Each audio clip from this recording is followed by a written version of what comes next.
C'est reparti. Allez, c'est reparti pour une nouvelle vidéo. Et aujourd'hui, on a choisi de discuter des KPI. Oui. Alors des KPI, on va dire au sens large. Alors moi, c'est l'une des formations que j'aime énormément donner. Je la donne aussi bien à des étudiants en école que à des entreprises. Et d'ailleurs, j'aimerais développer vraiment cette partie-là des KPI en entreprise, parce que la plupart du temps, on souhaite mettre en place un pilotage, Oui. mais on ne sait pas trop bien comment s'y prendre. On veut mesurer des performances, mais cependant, on ne sait jamais vraiment quoi mesurer et surtout quoi en tirer. Parce que ce qu'il ne faut pas oublier, c'est que ces KPI doivent nous aider à la prise de décision. Oui. Oui. Et ça, c'est vraiment... Mais il faut pas le perdre... il faut pas le perdre de notre esprit, parce que c'est très important d'avoir conscience que quand on met en place un KPI, c'est pour pouvoir l'analyser, pouvoir l'exploiter, pour pouvoir agir, donc prendre une décision. Ça, c'est quelque chose... Je commence souvent par une citation quand je commence cette démonstration, une citation de Sherlock Holmes. Sherlock Holmes, donc Sir Arthur Conan Doyle, Oui. dans un des Sherlock Holmes, nous dit: bâtir une théorie avant d'avoir des données, c'est une erreur monumentale. Insensiblement, on va se mettre à torturer les faits pour qu'ils collent avec la théorie, alors que c'est l'inverse, en fait. Carrément. Ce sont les théories qui doivent coller avec les faits. Donc globalement, nous, ce qui nous tient à cœur, c'est-à-dire que c'est bien beau de vivre en théorie, mais si les faits ne nous donnent pas raison, alors la théorie ne sert à rien. Ok. Donc c'est très important de partir de ce point de vue-là. À savoir, les KPI, ce sont les faits. C'est ce que l'on mesure, c'est ce que l'on calcule, c'est ce que l'on est capable de voir. Donc dans un second temps, la question que je me pose régulièrement et que je pose à mes étudiants: que va-t-on mesurer ? Alors, prenons l'exemple d'une entreprise lambda, un commerce qui doit fonctionner. Par exemple, prenons un fleuriste. Oui. Un exemple que tu prenais lors d'une dernière vidéo. Si on prend l'exemple d'un fleuriste, que peut-il mesurer ? T'es sur quoi? Un fleuriste qui a pignon sur rue. Ok, commerce physique. Bon. Son chiffre d'affaires. Il va mesurer son chiffre d'affaires. Alors après, j'ai certainement les produits, donc les fleurs, peut-être qui vendent le plus, qui vendent le moins. Ouais, les produits, son volume de vente. Ouais. Après, il pourrait peut-être essayer de mesurer un taux de conversion sur 100 personnes qui passent le pas de sa porte. Il y en a combien qui... Enfin, il y a combien de transactions ? Combien de personnes éventuellement... Alors peut-être que le fleuriste, c'est pas le bon exemple, mais on peut quand même le prendre, c'est-à-dire combien de personnes passent le pas de la porte, combien de personnes vont se renseigner sur les fleurs, et combien de personnes vont réellement acheter. Oui. Voilà. Cependant, lorsque l'on prend... Donc là, on a pris 2-3 exemples de KPI. D'ailleurs, on l'a pas dit, mais KPI, ça veut dire Key Performance Indicators. En français, indicateur clé de performance. Donc indicateur clé, on peut extrapoler de succès. Oui. D'accord, ce qui va nous mener au succès. Il y a peut-être un truc aussi important, ce que tu dis, on parle bien de indicateurs clés. Donc, des indicateurs clés, c'est-à-dire, on en revient au début de cette vidéo, de notre propos, qui vont nous permettre de prendre une décision. D'accord ? Avoir une vision, c'est bien. D'accord ? Il y a certaines choses qu'on pourrait mesurer. On pourrait mesurer, pourquoi pas, les personnes qui lui ont fait une remarque sur la décoration du magasin, ou sur la couleur des murs. Bon, à quoi ça nous sert réellement ? Finalement, à pas grand-chose. D'accord ? Oui, alors, oui. Ça peut nous flatter, mais à quoi ça nous sert dans notre business et à prendre une décision, à part dire, je vais peut-être devoir changer la couleur des murs. Donc, dans ce que tu veux dire, il y a peut-être cet aspect, toute information n'est pas forcément bonne à prendre, sauf si elle te permet de répondre à un pourquoi ou une question Exactement. fondamentale sur ton Une activité. question Enfin, qui va nous permettre de prendre une décision dans le sens, dans un premier temps, des objectifs. Très important, mettre en place la mise en place d'objectifs. Ces objectifs doivent répondre à certaines conditions, doivent être réalistes, doivent être atteignables, ils doivent être mesurables. D'accord ? tu te rapproches d'un fameux objectif dit SMART. Les objectifs SMART. J'ose pas prononcer le mot parce que parfois ça fait un peu entre guillemets vieillot, mais d'un autre côté, les objectifs doivent toujours être SMART. Oui. Doivent être mesurables, atteignables, réalistes et bien évidemment s'arrêter dans le temps. Et ça, c'est très important. On a tendance à vouloir mettre des objectifs finalement perpétuels. Et on les mesure jamais, ou on vient comme ça prendre du picking. Moi, j'aime bien penser qu'à un moment donné, le temps doit s'arrêter. On doit pouvoir faire un point, un bilan, tout comme on va faire un bilan financier, Oui. on doit pouvoir faire un bilan marketing, par exemple. Une fois par an, peut-être toujours à la même période. Pas forcément d'ailleurs en fin d'exercice, ça peut être un peu plus tôt, un peu plus tard. Donc on va mettre en place des KPI. Et alors quand on commence à mettre en place des KPI, déjà il n'y a pas besoin d'énormément d'outils. Pareil, dans d'autres vidéos on en parle suffisamment souvent. Parfois avec un tableur Excel dont tout le monde a accès, on peut commencer à mettre en place des KPI. Ça va être par exemple, on va demander à nos clients pourquoi sont-ils venus chez nous. Alors peut-être que pour le coup, ça c'est pas un objectif très mesurable, mais on pourrait leur demander de où viennent-ils. Ça c'est mesurable, au travers, ce qu'on nous demande assez régulièrement, d'un code postal, typiquement. Donc tu auras une distinction certainement entre un objectif quantitatif et peut-être aussi qualitatif. Alors. Exactement. Oui. Exactement. On va avoir les objectifs qualitatifs, mais ici on va plutôt s'intéresser aux objectifs quantitatifs. Ceux qui vont nous permettre réellement, enfin qui vont laisser accès à finalement très peu d'interprétation. L'objectif c'est que nos KPI puissent très peu être interprétés. Des faits. Voilà. Tu veux du factuel, moi je veux, lorsque l'on met en place des KPI, je veux qu'ils soient factuels. Je veux que on ne puisse pas les contredire. Très important, et ce qui est intéressant dans le cas de notre fleuriste, c'est que tu m'as fait une liste de KPI que tu pouvais mesurer. Par exemple, le chiffre d'affaires. Le chiffre d'affaires, c'est bien, mais il va être soumis à des variations. Oui. À des variations. Et chez un fleuriste, on va avoir un facteur très important, ça va être la saisonnalité. D'accord ? À la Toussaint, on va vendre beaucoup de fleurs et ça va être principalement des chrysanthèmes. Comment on appelle les marronniers, enfin Saint-Valentin, Toussaint, exactement. Fête des mères, des grands-mères. Exactement. Et donc à l'image un fleuriste, à l'image d'un chocolatier, à l'image d'un marchand de jouets par exemple, sont très soumis à la saisonnalité. Il va devoir falloir donc qu'il soit capable de pondérer. D'accord ? Parce que s'il va prendre son chiffre d'affaires brut ou son nombre ou son volume de vente brut, bien évidemment, il va se rendre compte qu'au mois de janvier, il risque d'avoir une baisse de son chiffre d'affaires très importante. À la différence, au mois de octobre-novembre, il va avoir sans doute une augmentation de son chiffre d'affaires liée à la Toussaint. Donc il doit être capable de mesurer.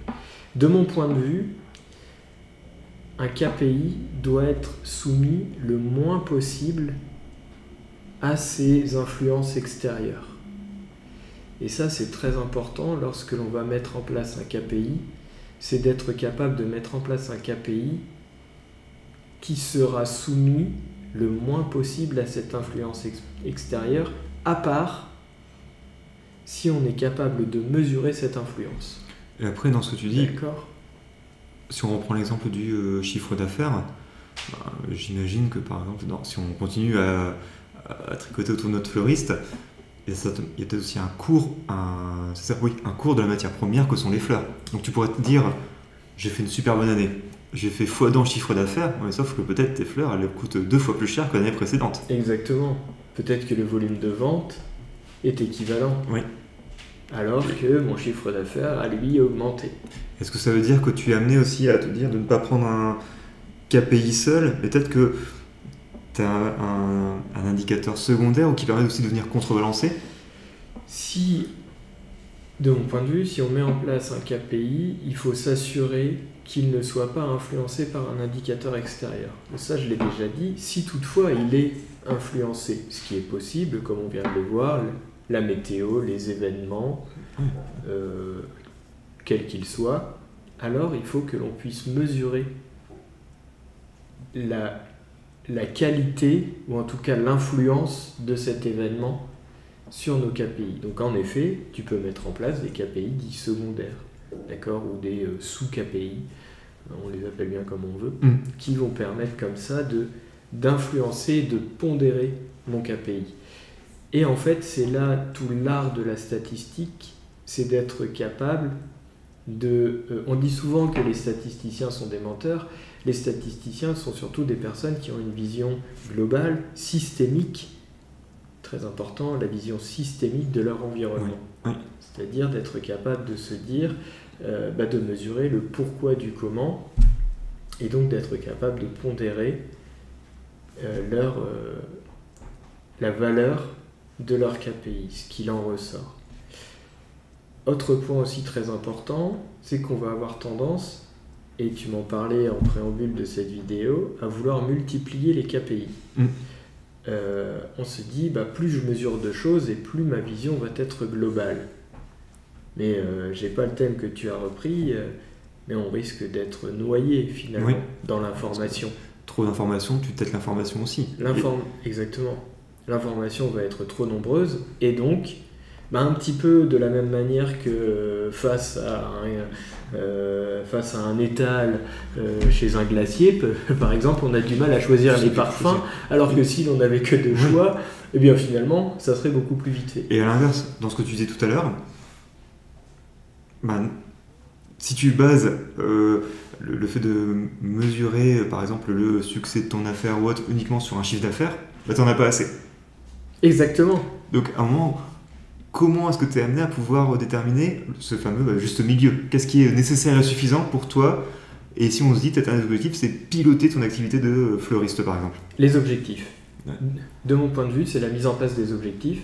Et on revient à l'objectif SMART. Si on a bien réfléchi à ces objectifs, si on a été capable de mettre en place des objectifs qui nous intéressent réellement, c'est-à-dire pas forcément la hausse de notre chiffre d'affaires. D'accord ? Si je parle d'objectifs marketing, peut-être que l'un des premiers objectifs à mettre en place, c'est quelle est sa notoriété. Oui. D'accord ?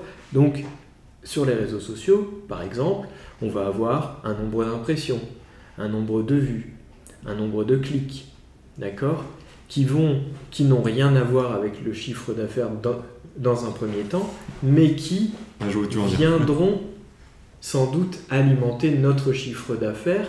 Et expliquer en partie l'évolution, qu'elle soit positive ou négative. Exactement.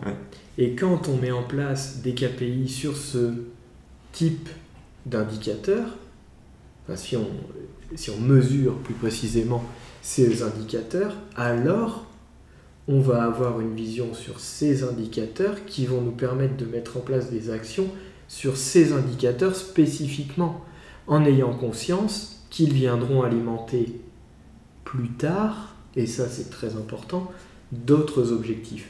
Des objectifs plutôt affectifs, d'accord ? Quelle est l'émotion qu'ont ressenti nos visiteurs lorsqu'ils sont venus, lorsqu'ils ont passé le pas de notre porte, que ce soit un pas de porte physique ou un pas de porte numérique, c'est pareil, pour enfin mesurer peut-être en effet une hausse du chiffre d'affaires. Mais tout ça, ce sont des étapes, d'où la nécessité de mettre en place des KPI suffisamment nombreux, mais pas trop nombreux. D'accord ? Moi, je tiens beaucoup à ce que mes KPI puissent les uns les autres se pondérer et que ce soit des KPI très efficaces. Et est-ce que ça veut dire que... On a parlé tout à l'heure du web, et puis moi c'est quelque chose que j'adore, tu vois. Est-ce qu'à un moment donné, on est capable de se dire aussi, donnons-nous une liste effectivement de KPI, peut-être 3, 4, 5, on se dit comme étant suffisant, et à un moment donné, quand le besoin s'en fait sentir, t'en rajoutes peut-être un 6e, voire un 7e, mais peut-être pas de vouloir te dire, tu commences avec trop peu, enfin peut-être commencer à ce qu'on juge comme étant suffisant, répondre aux objectifs, et en chemin, se rendre compte qu'il nous manque peut-être quelques informations pour pouvoir aller plus loin, et de pouvoir les rajouter dans notre liste, quoi. Alors moi je suis très fainéant. Ouais. Et je pousse tout le monde à la fainéantise.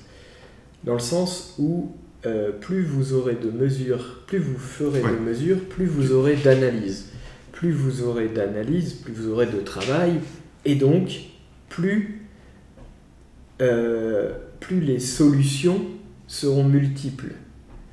Et vous aurez à choisir entre plusieurs solutions. Moi, ce que je veux, c'est que ne faire ressortir qu'une seule solution et qu'elle soit logique, cohérente et que on ne se pose pas de questions finalement. C'est-à-dire, je dois prendre cette décision. C'est cette décision qui va assurer mon succès. D'accord ? Mais que je la prenne en conscience, en l'assumant pleinement et en mettant les moyens au service de cette solution. Parce que le problème, à terme, c'est que si les solutions se multiplient, alors on va avoir tendance à diluer nos moyens vers plusieurs solutions. C'est pour ça que, en effet, je reviens à ta question initiale, multiplier les KPI, oui, c'est bien. Avoir de plus en plus de KPI à surveiller, oui, c'est bien. Mais peut-être qu'à l'inverse, il y en a une partie qu'on peut éliminer au fur et à mesure du temps. Peut-être qu'il y a des KPI, par exemple un KPI sur un nombre d'impressions sur les réseaux sociaux. En ce moment, je développe fortement ma page LinkedIn. Je surveille de très près mon nombre d'impressions. Peut-être qu'à terme, ça ne sera plus un sujet. Parce que mon contenu sera suffisant, sera suffisamment visionné, je sais qu'il sera vu, et donc évidemment on ne l'abandonne pas subitement, on va l'abandonner avec le temps et peut-être qu'on y reviendra, ou peut-être que c'est un KPI qu'on surveillera avec une régularité, une fréquence beaucoup moins importante que ce que l'on pouvait le faire avant. Lorsque l'on surveille typiquement un nombre d'impressions de manière quotidienne, peut-être qu'à terme, tu lâches un peu de l'est. Je le surveillerai qu'une fois par semaine, voire une fois par mois, mais plus en consultation, m'assurer que mon nombre d'impressions est toujours suffisant. Et d'un autre côté, si je surveille d'autres indicateurs, peut-être que surveiller ces indicateurs et la variation de ces indicateurs me poussera à revenir à la consultation de ce KPI. Si par exemple mon nombre d'impressions, si je surveille mon nombre d'interactions, commentaires, likes, partages, que je note une certaine stabilité, voire une croissance, quelle qu'elle soit, et que je constate une chute. Alors peut-être que ça sera le moment de revenir à mon dans le détail et puis de regarder un peu plus. Sans la surveiller comme je pouvais le faire avant. Donc moi, dans ce que je comprends, c'est il y a des étapes autour de la vie d'un projet. Comme tu dis, toi aujourd'hui, on peut se dire que la création de ta page LinkedIn, comme on dit, elle est en phase d'une création, et par conséquent, ce que tu veux, c'est voir si la pompe, elle s'amorce. Tu vas commencer à regarder ton nombre d'impressions, ton nombre d'interactions, certainement mis aussi au regard du nombre de publications que tu fais. À un moment donné, on peut légitimement penser, et encore avec tous les biais qu'il peut y avoir derrière, qu'en publiant 10 fois, tu risques d'avoir plus d'impressions, plus d'interactions que si tu ne publies qu'une seule fois. C'est pas toujours vrai.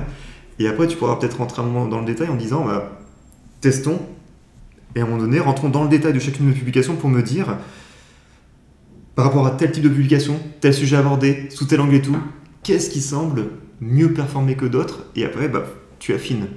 Et là, Je te laisse terminer. Et ce que je me dis, tu vois, c'est étape 2. Une fois que tu commences à trouver ta vitesse de croisière sur LinkedIn, bah, tu vas commencer à regarder peut-être derrière l'impact business en te disant, voilà, aujourd'hui, je publie, je trouve que les statistiques, les KPI que j'obtiens, donc les résultats correspondent à l'objectif que je m'étais fixé. Maintenant, inhérent à ça, pourquoi est-ce que je passe du temps sur les médias sociaux, pourquoi est-ce que je crée du contenu sur LinkedIn, etc. Peut-être qu'à la fin, c'est pour développer ta vitesse et notoriété, mais in fine, signer des programmes de formation, enfin donc des sessions de formation, et tu vas essayer de te dire à quel point est-ce que tes réseaux sociaux sont contributeurs à l'atteinte de cet autre objectif. Exactement. Et l'objectif aussi des KPI, c'est d'être en mesure de se bâtir une conviction. Et ça c'est une nouvelle fois très important, c'est que sans KPI, on navigue à l'aveugle. Oui. D'accord ? Les convictions sont forgées en partie par nos valeurs et par notre expérience. Je reviens à la citation de Sherlock Holmes. L'objectif, c'est d'obtenir de la donnée qui va venir renforcer nos convictions. Ouais. Ou à l'inverse, peut-être démolir, voire démonter certaines de nos convictions pour que l'on puisse s'en forger d'autres. Ce qui va mener à l'action, ça va être justement les convictions que l'on s'est forgées. Et si on n'en tient pas compte, et si on n'écoute pas nos KPI, alors on ne passe pas à l'action. On navigue dans le brouillard, on navigue dans le flou, et on en revient. Tu es sur un « je pense que j'imagine que », alors que ce qu'il faut, c'est que tu dis « je sais ». Voilà, je sais que si je fais ça, alors je vais avoir les résultats escomptés. Mais je n'ai pas les résultats escomptés sans avoir mis en place un cheminement qui m'y mèneront. Et on en revient à ce que l'on disait dans une vidéo précédente. Cela, ça demande du temps, beaucoup de temps. Il faut laisser le temps à la donnée d'être générée. Générer, analyser, agir pour générer, pour analyser et pour agir. Et en fait, cette conviction que l'on se forge doit être toujours remise en question pour pouvoir évoluer. Tu t'appuies sur ces principes de base de l'amélioration continue, le fameux PDAC. La route de Deming. Plan, do, act et check. Et c'est parti, c'est toujours la même chose. Et en fait, on rentre dans ce cercle vertueux, et ça c'est très important. Les KPI, pour en revenir au sujet qui nous intéresse aujourd'hui, les KPI doivent nous pousser à l'action. Toujours. Oui. Ça doit être l'objectif de ces KPI. Et une action qui soit résiliente, et une action qui doit être résiliente mais efficace à terme.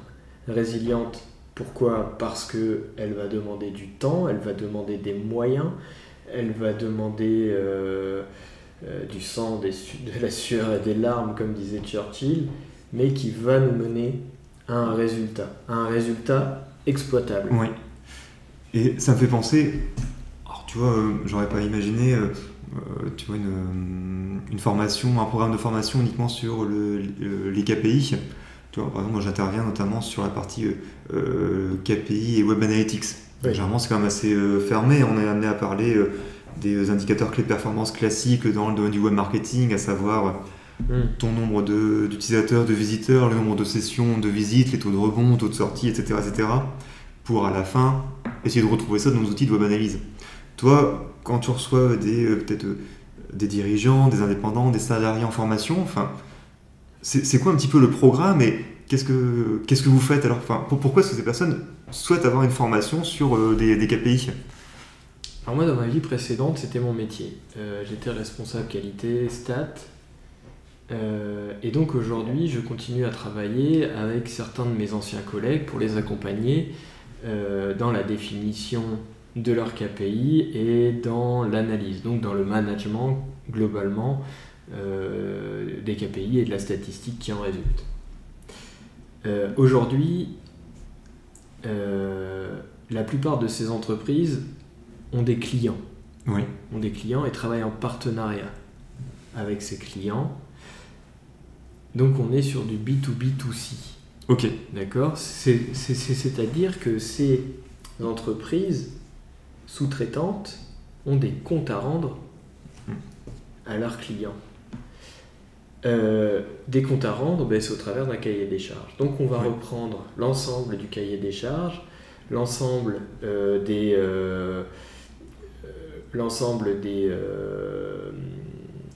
facteurs qui vont être mesurés, et on va essayer de les analyser un par un et voir, déjà on va les pondérer, savoir quels sont les facteurs les plus importants, et ceux sur lesquels, toujours dans cette idée d'être fainéant, c'est peut-être qu'en jouant sur un facteur, je vais pouvoir en améliorer 3 autres.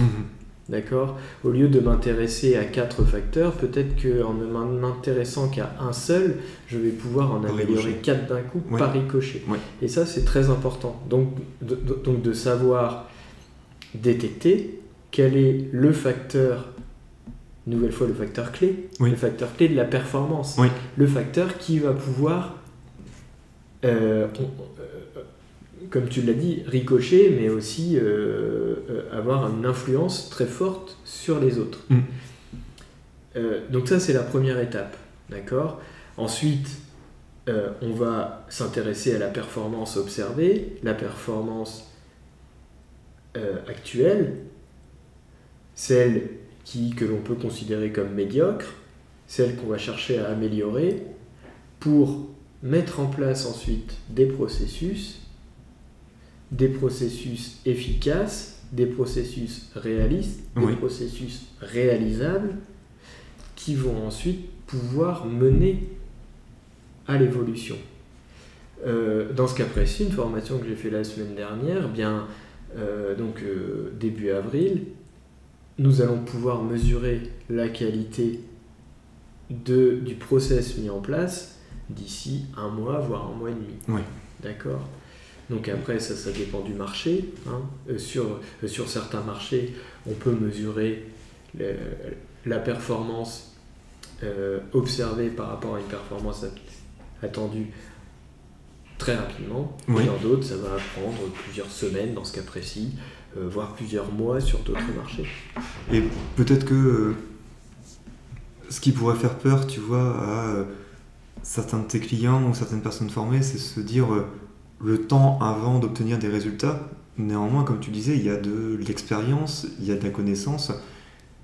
Tu arrives tout de même à viser à peu près juste sur ce qu'il faut mettre en place. Enfin, ce qu'il faut juste, c'est comme tu dis, laisser rentrer de la data pour pouvoir mesurer des choses. Il faut laisser le temps à la donnée d'être générée.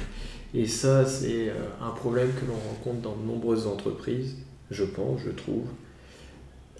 C'est de manquer de temps, et de toujours manquer de temps. Accepter de générer de la donnée, accepter que cela prend du temps, et que sans données, on ne peut rien en tirer. On ne peut bâtir aucune théorie.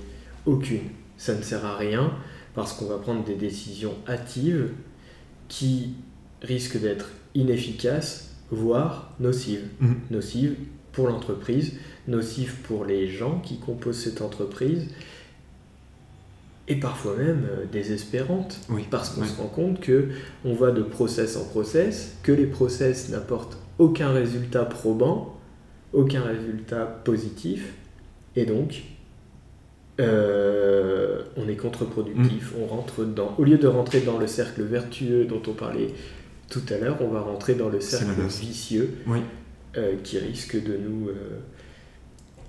qui risque d'être contre-productif.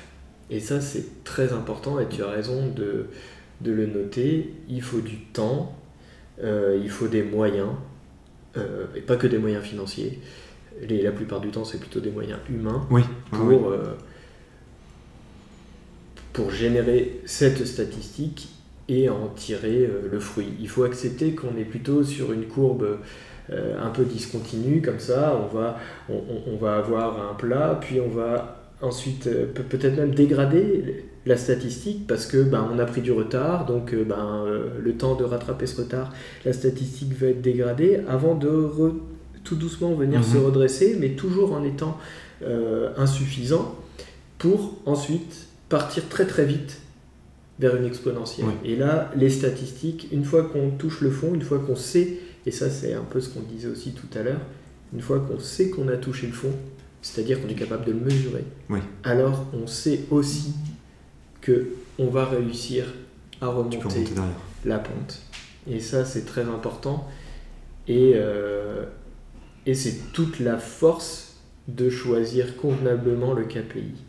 Parce que c'est un KPI dont on peut prédire l'évolution. Si on n'est pas capable, parce que justement il est trop influencé par l'environnement, par exemple la météo. La météo par définition, on ne peut pas la prédire avec certitude. Aujourd'hui il fait beau, peut-être que demain il fera pas beau, il pleuvra, et bien peut-être que ça aura une influence sur notre marché. Ce qui est toujours intéressant, c'est aussi on parle par exemple à périmètre constant. Tu vois, tu vas analyser ton année, on vient de passer 2024 par rapport à 2023, mais comme tu dis, si tu es marchand de fleurs, il y a certes des éléments qui sont autour, comme par exemple moyennant inflation, tout ce qu'on veut, etc. Peut-être que des personnes ont moins intérêt à acheter de fleurs et vont se recentrer sur de l'essentiel. Peut-être aussi qu'il aura fait moins beau en 2024 qu'en 2023, par conséquent, tu as eu moins envie aussi de planter des fleurs dans ton jardin. Enfin, pour autant, est-ce que les qualités de ton produit, de ton activité, etc., sont moins bonnes que les fois d'avant? Peut-être pas forcément. Et à un moment donné, c'est ça, c'est aussi être capable de pouvoir jouer avec toute cette donnée-là, pour être capable de donner du sens aussi à ce que l'on observe. Et peut-être aussi de se dire, comme tu le dis, est-ce que je dois agir, enfin plutôt est-ce qu'il y a péril dans la demeure, est-ce que d'ailleurs je dois agir, et après si oui je dois agir, quel levier est-ce que je peux actionner? Et le KPI, c'est aussi la mise en place de KPI, c'est aussi la culture de la nuance, et c'est là où tu as raison, c'est j'agis comment, à quel niveau, quel est mon niveau d'action. Si je suis sur un interrupteur, c'est j'allume ou j'éteins. Si je suis dans un cockpit d'avion ou dans une voiture, ce qui est peut-être un peu plus commun pour nos auditeurs, c'est j'appuie comment sur la pédale d'accélérateur. Est-ce que j'appuie progressivement et pour atteindre une certaine vitesse, c'est-à-dire la vitesse à laquelle on s'attend à rouler, ou est-ce que j'appuie à fond et puis je verrai bien ce qui se passe? Non. Évidemment, le présenter comme je le présente, on comprend bien que justement, on va être capable de piloter, et là, on va être en mesure de mettre en place des outils très importants, des outils de pilotage. Et l'outil de pilotage, c'est pas un interrupteur. L'outil de pilotage, c'est... T'as un terme, piloter. Voilà. On va avoir une table de mixage et on va être capable de jouer sur certains potentiomètres et d'élever tout doucement et l'un puis l'autre. Peut-être que certains, on devra les élever à leur maximum, et peut-être qu'on en éteindra d'autres complètement parce qu'il n'y a pas nécessité d'aller plus loin. Ça me fait penser à quelque chose. On pourrait se dire... Tu vois, tu imagines un client qui est sur qui doit générer du chiffre d'affaires. Donc cette personne a un site e-commerce. Donc, tu vas te dire, elle investit chaque année, je sais pas, peut-être 3 000 euros par mois. Donc on va arrondir les 40 000 euros par an en publicité payante sur les médias sociaux et sur du référencement payant. Par exemple. Ce qu'elle te dit, c'est écoutez, l'année prochaine, ce que je veux faire, c'est doubler mon chiffre d'affaires. Tu vas dire, qu'est-ce que tu fais de base? Je double mon budget. Tu te dis, si tu génères 2 fois plus de trafic, pour obtenir 2 fois plus de trafic, il faut que je paye 2 fois plus, mais la conséquence de tout ça, c'est quoi? C'est que je vais avoir 2 fois plus de ventes. Ouais, pour autant, on en revient sur ce que tu disais, c'est ce niveau de granularité de tes différents indicateurs. Et peut-être qu'en réalité, si tu vas améliorer tes ventes, peut-être qu'en fait, tu as d'autres indicateurs qui vont être, bah oui, mais sur 100 personnes qui arrivent sur ton site, aujourd'hui, tu en as combien qui vont jusqu'à l'achat? Et peut-être que ce que tu dois améliorer, c'est un de tes KPI qui est ton taux de conversion. Et tu réfléchis derrière. Tu viens te poser la question, ok, derrière mon taux de conversion, comment est-ce que j'explique mon taux de conversion? Bah, on le sait, c'est sur 100 personnes qui vont arriver sur ton site, il y en a combien qui, à la fin, vont réaliser une transaction? Bah, identifions maintenant les raisons de pourquoi pas. Pourquoi est-ce qu'une personne qui vient sur mon site n'achète pas?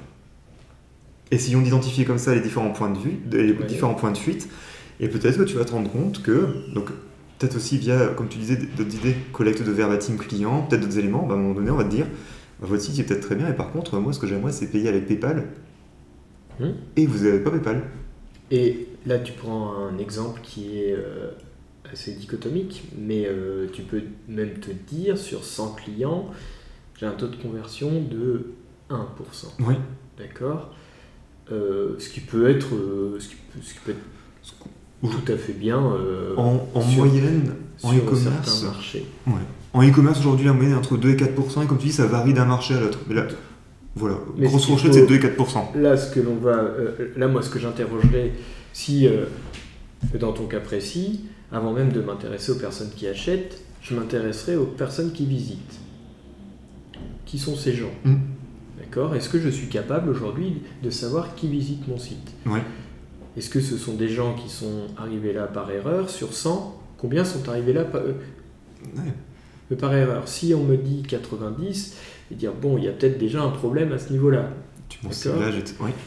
Ensuite, je vais dire d'accord, donc sur les sur les 100, il y en a 90 qui n'ont rien à faire là parce qu'ils se sont trompés, ils ne sont pas intéressés, ils s'en vont. Donc il en reste 10. Sur les 10, combien visitent d'autres pages que celles sur laquelle ils sont tombés? Là, on va me répondre 4. Bon, c'est qu'à un moment donné, ils se sont dit je suis pas tombé là par hasard, mais bon. J'y ai peut-être pas trouvé mon intérêt. J'y ai pas trouvé mon intérêt, donc je quitte le site. Ok, il va peut-être falloir chercher. Là, j'ai déjà 2 leviers d'action. C'est qu'au lieu d'avoir 90% de personnes qui s'en vont parce qu'elles sont là par erreur, il va peut-être falloir que je baisse ça. Ensuite, sur les 4, il va peut-être falloir que j'augmente, que je me dise, il va peut-être falloir que je pense à leur proposer un contenu plus intéressant ou des potentiels de clics peut-être un peu plus importants, peut-être qu'ils n'ont pas trouvé un endroit où cliquer, tout simplement. Et puis ensuite, on va passer peut-être à ce que tu dis un peu plus en détail. Le cœur, ça va être pourquoi les gens n'achètent pas parmi les 4. Pourquoi il n'y en a que un qui a acheté? Eh bien, peut-être que sur ces 4, il y en a 3 ou 2 qui n'ont pas su comment faire. C'est ça, donc tu vas parler d'un aspect purement expérience utilisateur, plutôt lié à l'ergonomie. Tu auras peut-être des aspects parfois techniques des personnes qui sont sur un modèle de smartphone, etc., sur lequel ton site n'est pas bien compatible mobile, il s'affiche pas bien. À un moment donné, tu veux bien te taper 1 à 2 pages sur lesquelles c'est compliqué, mais en e-commerce, tu vas au moins passer par 5-6 pages différentes, au bout d'un moment, tu lâches l'affaire. Donc, c'est exactement ça, et en fait, c'est ça, et c'est pour ça que avant de s'intéresser... mais c'était un très bon exemple, avant de s'intéresser aux gens qui achètent, intéressons-nous au début de la chaîne et remontons la chaîne et essayons de mesurer, au lieu de chercher à mesurer un chiffre d'affaires, peut-être qu'avant de s'intéresser au chiffre d'affaires, et moi c'est à ça auquel je m'intéresse aujourd'hui beaucoup, c'est à tout ce management intermédiaire finalement, et réussir à manager sa stat et d'être capable le plus finement possible, tu parlais de granulométrie, c'est-à-dire le plus finement possible de mesurer des points beaucoup plus précis. Et finalement, moi je me rends compte la plupart du temps que le CA n'est que le résultat de toutes les actions mises en place, n'est jamais la finalité. la jamais. partie... Enfin, ça, c'est mon point de vue, ce n'est jamais la finalité. Le CA restera toujours le résultat des actions mises en place, et finalement, on n'a presque pas besoin de le mesurer. Non, partie visible de l'iceberg. Ce qui va causer, c'est on n'a tout ce qui est en dessous. presque pas besoin de le mesurer, parce que il a plus d'importance. Si j'ai bien travaillé en amont, alors mon CA sera au rendez-vous. À l'inverse, si mon travail en amont n'est pas suffisant, tout ça, je mets tous les garde-fous du monde. Hein. On peut être sur un marché compliqué, on peut être dans une période compliquée, il faut pas avoir envie de se flageller. Oui, mais après, tu vois, tu dis des choses... Un marché qui est compliqué, mais ça veut dire que c'est pareil pour tes concurrents, vous êtes sur le même marché. Oui. Donc statu quo. Oui. Tu parles aussi dans un environnement, un monde sur lequel tu as des facteurs. Mais là, pour le coup, potentiellement, tout le monde loge à la même enseigne. Donc à un moment donné, ça remet tout le monde là-dessus. Pourquoi est-ce que certains s'en sortent mieux que d'autres et tout? Et peut-être qu'effectivement, c'est dans ce que tu viens de dire, cette mesure, cette capacité à identifier des pain points, des points de friction, savoir mesurer, enfin déjà donner du sens aussi, choisir ces indicateurs, savoir les mesurer, savoir leur donner du sens, et quelles actions est-ce que je mets en place pour atteindre mes objectifs. Mais voilà, je vais te parler de mon cas précis. Là en ce moment, donc, tout le monde l'aura bien compris, je suis en train de développer TBH Conseil et Formation.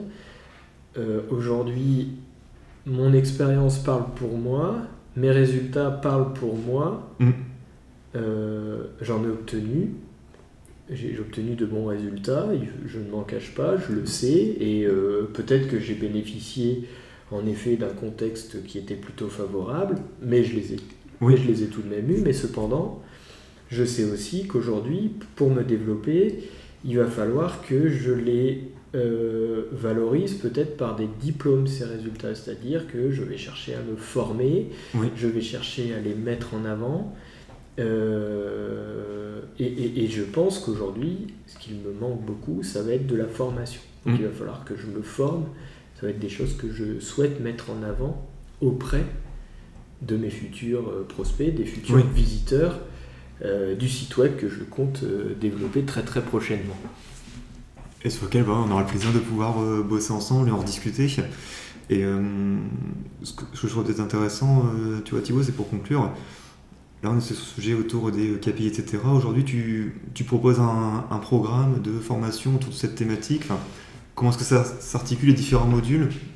Auprès de qui est-ce que ça s'adresse? Enfin, pourquoi est-ce qu'on aura intérêt à suivre ce programme, tu vois? Alors, j'ai évidemment un module de formation. Donc là, je suis les programmes soumis par les écoles avec lesquelles je travaille, mais j'ai développé là actuellement un programme dédié aux entreprises avec 3 jours de formation, ou en tout cas 3 jours d'approche avec les équipes, où en effet je vais avoir un aspect sensibilisation, un aspect état des lieux et un aspect mise en action, donc sur 3 jours, voilà, une journée par thématique, où je convie l'ensemble des équipes des entreprises. Au bout des 3 jours, on met en place des process applicables tout de suite. Ok. Et ensuite, je mets en place un plan de suivi sur quelques mois. Alors, tout dépend du marché. On a des marchés où tout va beaucoup plus vite que sur d'autres. Donc je m'adapte au marché, mais je suis capable de mettre en place un plan de suivi sur plusieurs semaines, voire plusieurs mois, pour m'assurer de la mise en place des process, de la bonne application des process, mais également des problèmes que pourraient rencontrer les équipes. Mettre en place une modification qui amène un nouveau suivi, etc., jusque la plupart du temps, la fin de l'exercice. Et pouvoir mesurer l'évolution. Alors, bien sûr, on mesure l'évolution au fur et à mesure des suivis, et une évolution en fin d'exercice, et en ayant mesuré tous les facteurs qui auraient pu ou qui ont pu influencer la statistique.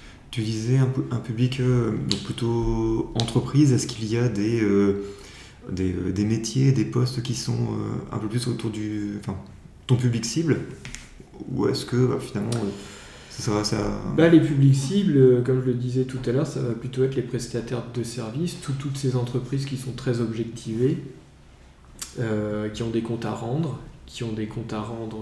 souvent à un mandant qui va faire appel à eux.